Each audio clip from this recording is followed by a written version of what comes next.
जय श्री कृष्णा मित्रों, आइए देखते हैं सुमित ज्ञान यूट्यूब चैनल में। स्वागत है सभी दर्शकों का हमारे सुमित ज्ञान यूट्यूब चैनल में। आज आप लोगों को एकादशी व्रत की कथा सुनाने के लिए जा रहा हूं। मित्रों, धर्मराज युधिष्ठिर ने कहा, हे केशव, आषाढ़ शुक्ल पक्ष एकादशी का नाम है। आषाढ़ शुक्ल पक्ष एकादशी का क्या नाम है? इस व्रत के करने की विधि क्या है और किस देवता का पूजन किया जाता है? श्री कृष्ण कहने लगे कि हे युधिष्ठिर, जिस कथा को ब्रह्मा जी ने नारद जी से कहा था वही मैं तुमसे कहता हूं। एक समय नारद जी ने ब्रह्मा जी से यही प्रश्न किया था। तब ब्रह्मा जी ने उत्तर दिया कि हे नारद, तुमने कलयुगी जीवों के उद्धार के लिए बहुत उत्तम प्रश्न किया है, क्योंकि एकादशी का व्रत सब व्रतों में उत्तम है। इस व्रत से समस्त पाप नष्ट हो जाते हैं और जो मनुष्य इस व्रत को नहीं करते हैं वे नरकगामी होते हैं। इस व्रत के करने से भगवान विष्णु प्रसन्न होते हैं। इस एकादशी का नाम पद्मा है। अब मैं तुमसे एक पौराणिक कथा कहता हूं, तुम मन लगाकर सुनो।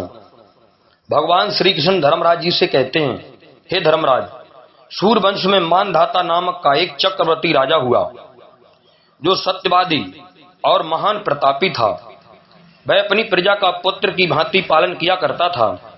उसकी सारी प्रजा धन धान्य से भरपूर और सुखी थी। उसके राज्य में कभी अकाल नहीं पड़ता था। लेकिन एक समय उस राजा के राज्य में 3 वर्ष तक वर्षा नहीं हुई मित्रों, और अकाल पड़ गया। प्रजा अन्न की कमी के कारण अत्यंत दुखी हो गई। अन्न के न होने से राज्य में यज्ञ भी बंद हो गए। एक दिन प्रजा राजा के पास जाकर कहने लगी कि हे राजा, सारी प्रजा त्राय त्राय पुकार रही है, क्योंकि समस्त विश्व की सृष्टि का कारण वर्षा है। वर्षा के अभाव से अकाल पड़ गया है और अकाल से प्रजा मर रही है। इसलिए हे राजन, कोई ऐसा उपाय बताओ जिससे प्रजा का कष्ट दूर हो। राजा मानधाता कहने लगे कि आप लोग ठीक कह रहे हैं। वर्षा से ही अन्न उत्पन्न होता है और आप लोग वर्षा न होने से अत्यंत दुखी हो गए हैं। मैं आप लोगों के दुखों को समझता हूं। मैं आप लोगों के दुखों को समझता हूं।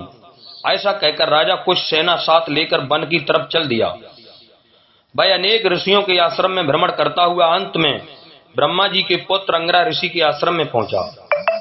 वहां राजा ने घोड़ों से उतरकर अंगिरा ऋषि को प्रणाम किया। मुनि ने राजा को आशीर्वाद देकर कुशल क्षेम के पश्चात उनसे आश्रम में आने का कारण पूछा। राजा ने हाथ जोड़कर विनीत भाव से कहा कि हे भगवान, सब प्रकार से धर्म पालन करने पर भी मेरे राज्य में अकाल पड़ गया है। इससे प्रजा अत्यंत दुखी है। राजा के पापों के प्रभाव से ही प्रजा को कष्ट होता है, ऐसा शास्त्रों में कहा है। जब मैं धर्मानुसार राज्य करता हूं तो मेरे राज्य में अकाल कैसे पड़ गया?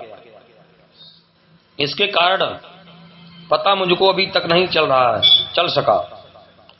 इसका कारण पता मुझको अभी तक नहीं चल सका। अब मैं आपके पास इसी संदेह को निवृत्त कराने के लिए आया हूं। कृपा करके मेरे संदेह को दूर कीजिए, साथ ही प्रजा के कष्ट को दूर करने का कोई उपाय बताइए। इतनी बात सुनकर ऋषि कहने लगे कि हे राजन, यह सतयुग सब युगों में उत्तम है। इसमें धर्म को चारों चरण सम्मिलित हैं, अर्थात इस युग में धर्म की सबसे अधिक उन्नति है। लोग ब्रह्मा की उपासना करते हैं और केवल ब्राह्मणों को ही वेद पढ़ने का अधिकार है। ब्राह्मण ही तपस्या करने का अधिकार रख सकते हैं, परंतु आपके राज्य में एक शूद्र तपस्या कर रहा है। इसी दोष के कारण आपके राज्य में वर्षा नहीं हो रही है। इसलिए यदि आप प्रजा का भला चाहते हो तो शूद्र का वध कर दो।